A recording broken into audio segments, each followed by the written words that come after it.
అండి, అందరికీ నమస్తే. ఈరోజు ఆనపకాయ పాలకూర.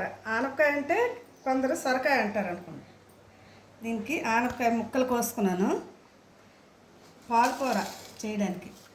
దానికి ఉల్లిపాయ ఒకటి, పచ్చిమిరపకాయలు ఒక 3, కరివేపాకు, తర్వాత వరిపిండి, బియ్యం పిండి, పాలు. చేయడం స్టార్ట్ చేద్దాం. తర్వాత పోపు దినుసులు, పచ్చిమిర్చి, ఉల్లిపాయ, కరివేపాకు, ఆనపకాయ ముక్కలు వేసుకుంటాం.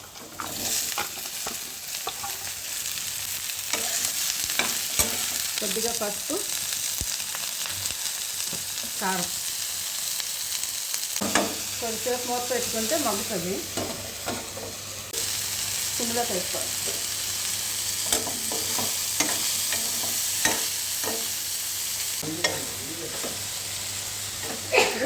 వాటర్ వేసుకుని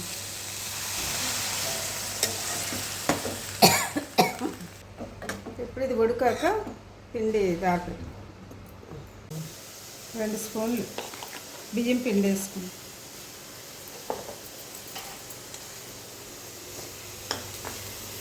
ఇది పాలతో కలుపుకోవాలి. కొద్దిగా ఉడికింది కదా, ఇప్పుడు దార పెట్టుకోవాలి. పాలు, పిండి,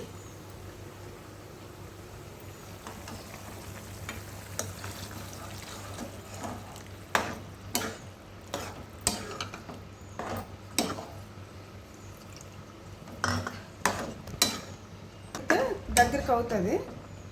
దగ్గరికి అయిన తర్వాత ఆపేసుకోవడం. ఇదిగోండి, పాలకూర రెడీ అయిపోయింది. ఇవన్నీ